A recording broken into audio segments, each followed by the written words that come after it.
Hello friends, आज की ताज़ा खबरों में आप सभी का स्वागत है। झारखंड के तमाम छोटी बड़ी खबर इस वीडियो में देखने को मिलेगी।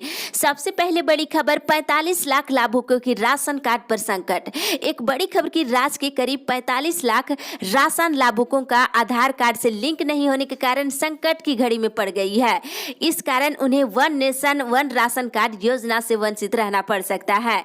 इसमें सबसे अधिक प्रवासी मजदूर है जो दूसरे राज्यों में जाकर रहते हैं और योजना के अंतर्गत राज्य के विभिन्न जिलों और देश में कहीं भी बायोमेट्रिक के आधार पर जन वितरण प्रणाली की दुकानों से राशन लिया जा सकता है, लेकिन आधार नंबर सीडिंग नहीं होने के कारण यह संभव नहीं हो पाएगा।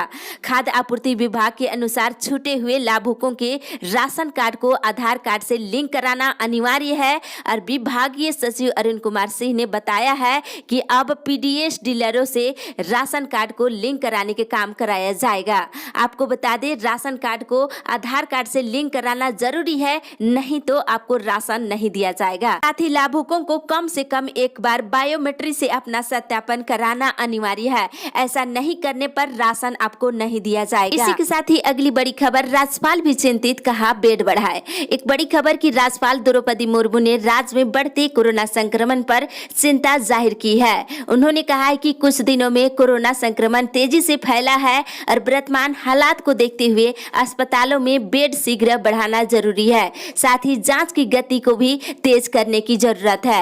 और साथ ही राज्यपाल ने कहा है कि प्रवासी और दिहाड़ी मजदूरों के रोजगार को लेकर भी चिंता जाहिर की है और इस दिशा में उठाए जा रहे कदम के बारे में जानकारी लिए हैं। उन्होंने कहा है कि प्रवासी मजदूरों और दिहाड़ी मजदूरों के साथ ग्रामीण क्षेत्र में रह रहे मजदूरों को रोजगार और आर्थिक स्थिति पर प्रतिकूल प्रभाव न पड़े, इसको ध्यान देने की जरूरत है और उन्हें रोजगार से जोड़ने का पूरा से पूरा कोशिश करना होगा। इसी के साथ ही अगली बड़ी खबर, मौसम विभाग से झारखंड में अगले 2 दिन तक होगी बारिश, सभी जिले में ऑरेंज अलर्ट जारी। बता दें कि मौसम विभाग से मिली जानकारी के अनुसार झारखंड में अगले 2 दिनों के लिए ऑरेंज अलर्ट जारी किया गया है और विभाग के द्वारा बताया गया है कि सभी जिलों में अगले 2 दिनों तक माध्यम से हल्के दर्जे की बारिश होगी। इसके साथ ही रात के तापमान में थोड़ी गिरावट देखी जा सकती है और वहीं मौसम वैज्ञानिकों ने बताया है कि इस हफ्ते सामान्य से कम बारिश होगी और अगले हफ्ते 31 जुलाई से लेकर 6 अगस्त के बीच मानसून के सामान्य होने की संभावना है। इसी के साथ ही अगली बड़ी खबर, झारखंड कोरोना अपडेट से मिले 271 नए मरीज, 7 और की मौत। एक बड़ी खबर की झारखंड में लगातार कोरोना मरीजों की संख्या बढ़ रही है और शनिवार को भी रांची में कई डॉक्टर सहित सरकारी कर्मियों के 127 लोग कोरोना संक्रमित पाए गए हैं। इसके अलावा पूर्वी सिंहभूम से 35, सरायकेला से 27, पलामू से 26, लोहरदगा से 14, सिमडेगा से 9, रामगढ़ से 6, हजारीबाग और पश्चिमी सिंहभूम से 5-5, गढ़वा और पूर्वी सिंहभूम के साथ गिरिडीह में 4-4 नए मरीज मिले हैं। वहीं देवघर में 3 मरीज मिले हैं। लोहरदगा में 4 पुलिसकर्मी की रिपोर्ट पॉजिटिव आई है। साथ ही राज्य में कुल मरीजों की संख्या बढ़ करके 7,898 हो गई है, जबकि कोरोना से मरने वालों की संख्या 95 हो गई है। वहीं 3,521 मरीज स्वस्थ भी हुए हैं। इसी के साथ ही अगली बड़ी खबर, झारखंड में अक्टूबर तक चरम पर हो सकता है कोरोना का संक्रमण, सावधानी ही बचाओ। बता दें कि वैश्विक महामारी कोरोना से जंग जारी है। रिकवरी रेट में सुधार और मृत्यु दर में कमी के बावजूद खतरा टला नहीं है। विशेषज्ञों की माने तो आने वाला 3 से 4 महीनों में संक्रमितों का आंकड़ा और बढ़ सकता है। दरअसल कोरोना के मामले पूरे देश में एक साथ चरम पर नहीं पहुंचेगा। मतलब ये है कि विभिन्न राज्यों में मामले में बढ़ोतरी का वक्त अलग अलग होगा, जो इस बात पर निर्भर करेगा कि उस राज्य के लोग कब संक्रमितों के संपर्क में आते हैं। और भारतीय जन स्वास्थ्य संस्थान के निदेशक प्रोफेसर जीवीएस मूर्ति के मुताबिक झारखंड जैसे राज्यों में अक्टूबर तक कोरोना के केस चरम पर होंगे। इसी के साथ ही अगली बड़ी खबर, विद्यालय खोलने के लिए ली जा रही ऑनलाइन फीडबैक। एक बड़ी खबर की कोविड-19 को मद्देनजर विद्यालय को खोलने को लेकर उन स्कूलों में पढ़ने वाले बच्चों के माता पिता या उनके अभिभावकों से ऑनलाइन फीडबैक लेने की प्रक्रिया शुरू की गई है। यह जानकारी जिला शिक्षा पदाधिकारी ने दिए हैं और आपको बता दें कि जिला शिक्षा पदाधिकारी ने जिले के सभी कोटि के स्कूलों में अध्ययनतर बच्चों के माता पिता और अभिभावकों से अपील करते हुए कहा है कि विषय की महत्व और प्रासंगिकता को ध्यान में रखते हुए ज्यादा से ज्यादा व्यक्ति अपना विचार दे ताकि उचित निर्णय के साथ स्कूल खोलने की प्रक्रिया शुरू की जा सके और फीडबैक भरने की अंतिम तिथि 30 जुलाई निर्धारित की गई है। इसी के साथ ही अगली बड़ी खबर, अगस्त में 11 दिन बैंक बंद रहेंगे। बता दें कि झारखंड में 1 अगस्त को बकरीद, 12 को जन्माष्टमी और 15 को स्वतंत्रता दिवस और वहीं 29 को कर्मा पूजा के दिन बैंक बंद रहेंगे। इस माह 5 रविवार भी पड़ रहा है। इसके अलावा 8 और 22 अगस्त को क्रमशः दूसरे और चौथे शनिवार के कारण बैंक बंद रहेंगे और कुछ छुट्टी मिलाकर अगस्त में 11 दिन बैंक बंद रहेंगे। इसी के साथ ही अगली बड़ी खबर, 28 से मिलेगा मैट्रिक का प्रमाण पत्र।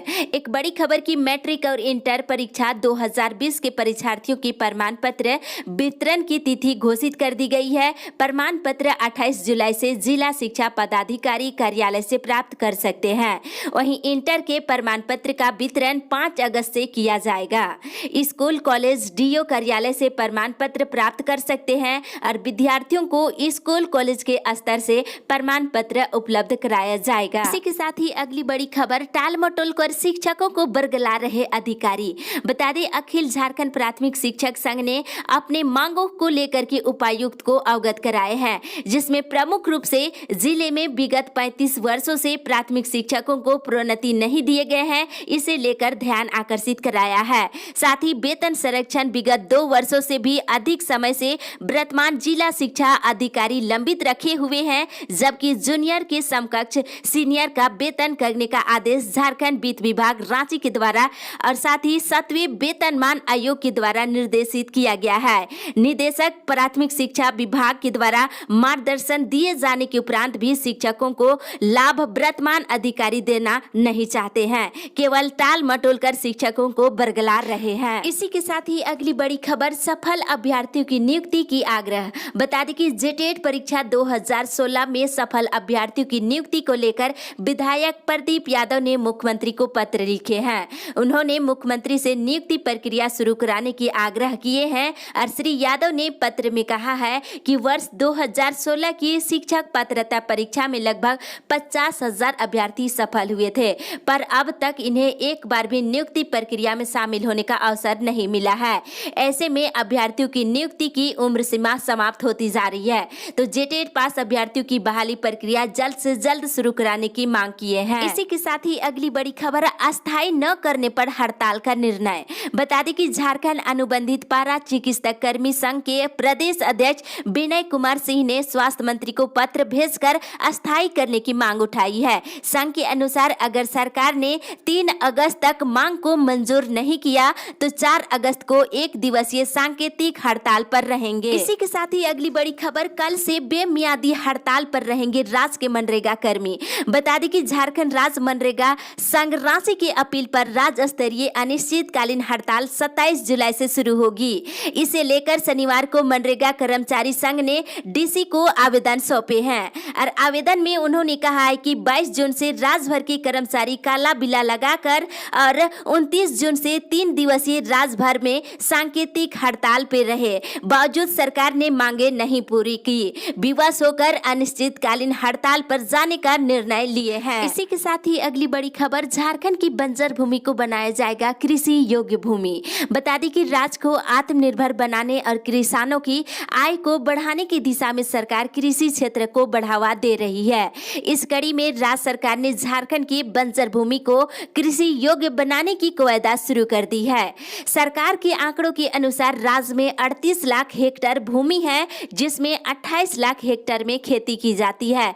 बाकी 10 हेक्टेयर भूमि या तो बंजर है या उसमें खेती नहीं की जाती है। अब सरकार इसे खेती योग्य बनाने को लेकर योजना तैयार कर रही है। कृषि विभाग ने इस संबंध में विभिन्न जिलों से खाली पड़ी भूमि को खेती योग्य बनाने की दिशा में अपनी तैयारी शुरू करने को कहा है। अगर खेती लायक बनाया जाता है तो कृषि उत्पादन में बढ़ोतरी होगी और किसानों के बीच रोजगार के भी अवसर पैदा होंगे। इसी के साथ ही अगली बड़ी खबर, पॉलिटेक्निक प्रवेश परीक्षा की आवेदन की तिथि बढ़ी। बता दें कि झारखंड संयुक्त प्रवेश प्रतियोगिता परीक्षा परिषद की ओर से आयोजित होने वाले पॉलिटेक्निक प्रवेश परीक्षा 2020 का ऑनलाइन आवेदन जमा करने की आवेदन की तिथि बढ़ा दी गई है।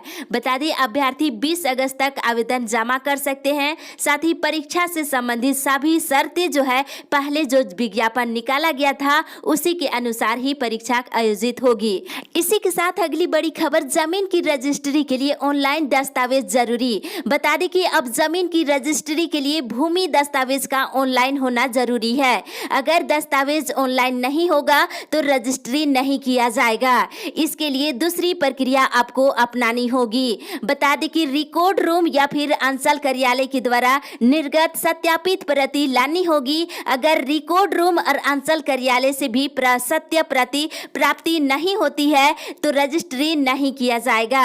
निबंधन विभाग ने यह निर्देश सभी जिला और निबंधकों को दे दिया है। इसी के साथ अगली बड़ी खबर, बीएयू कर्मियों को मिला वेतन। सेवानिवृत्त कर्मियों और मजदूरों का भुगतान 1-2 दिन में होगा। बता दें कि बीएयू में राज्य योजना के अंतर्गत नियमित रूप से कार्यरत शिक्षकों, अधिकारियों और कर्मचारियों को अप्रैल, मई और जून का वेतन दे दिया गया है और पेंशनर्सों को फिलहाल जून की पेंशन 1-2 दिन में दिए जाने की संभावना है। वहीं विश्वविद्यालय में कार्यरत मजदूरों को भी फरवरी और मार्च माह का वेतन का भुगतान के लिए राशि स्वीकृति कर दी गई है। 1-2 दिनों में भुगतान कर दिए जाएंगे। इसी के साथ ही अगली बड़ी खबर, ट्रांसफार्मर जलने और बिलिंग से संबंधित शिकायतों पर त्वरित कार्रवाई करने का निर्देश। बता दें कि बिजली निगम रांची सर्किल के अधीक्षण अभियंता प्रभात कुमार श्रीवास्तव ने बिजली विभाग के अधिकारियों के साथ बैठक कर रांची में बिजली सुधार को लेकर कई निर्देश दिए हैं। उन्होंने कहा है कि बिजली निगम के द्वारा जारी व्हाट्सएप नंबर पर उपभोक्ता 24 घंटा शिकायत दर्ज करा सकते हैं। और साथ ही इधर बता दें, ट्रांसफार्मर जलने या बिलिंग से संबंधित शिकायतों पर संज्ञान लेकर त्वरित गति से कार्रवाई करने का निर्देश दिए हैं।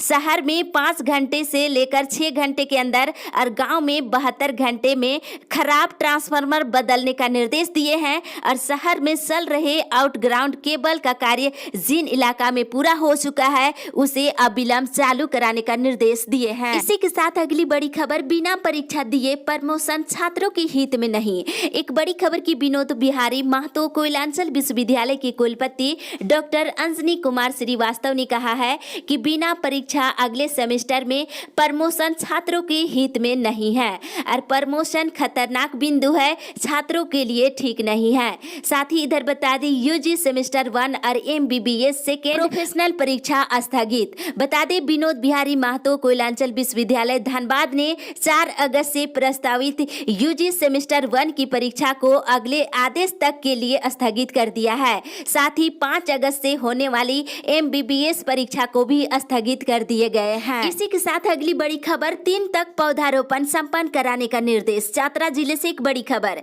कि सचिव ग्रामीण विकास विभाग झारखंड के द्वारा प्राप्त पत्र के आलोक में डीसी दिव्यांशु झा ने सभी बीडीओ को बिरसा हरित ग्राम योजना के क्रियान्वयन को लेकर आवश्यक निर्देश दिए हैं।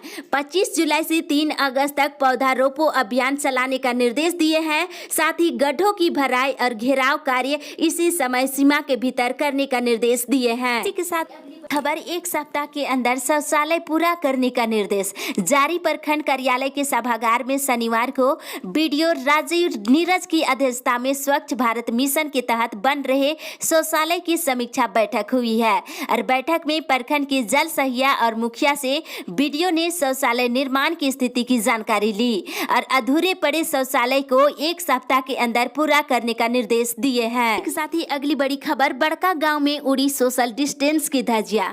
बता दें कि झारखंड सरकार की ओर से जारी किए गए सख्त कानून का भी लोगों पर कोई प्रभाव नहीं पड़ रहा है। इसका हकीकत जो है बड़का गांव डेली मार्केट में इन दिन देखने को मिल रही है। सब्जी बेचने वाले हो या फिर सब्जी खरीदने वाले, किसी प्रकार का कोई सोशल डिस्टेंस देखने को नहीं मिल रही है। इतना ही नहीं, 95% लोग बिना मास्क पहने बाजार में सब्जी बेच रहे हैं और सब्जी खरीद रहे हैं।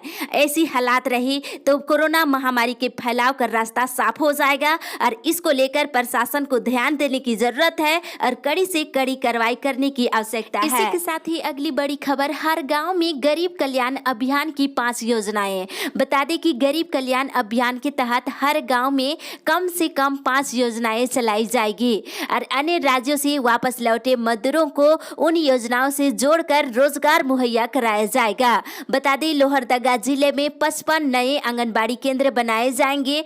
लोहरदगा डीसी दिलीप कुमार टोपो ने 25 जुलाई को बैठक में अधिकारियों को निर्देश दिया है कि लोगों का पलायन रोके और समय पर मजदूरी का भुगतान करें। तो इस अपडेट में बस इतना ही। आगे की खबर के लिए आप हमारे साथ बने रहे।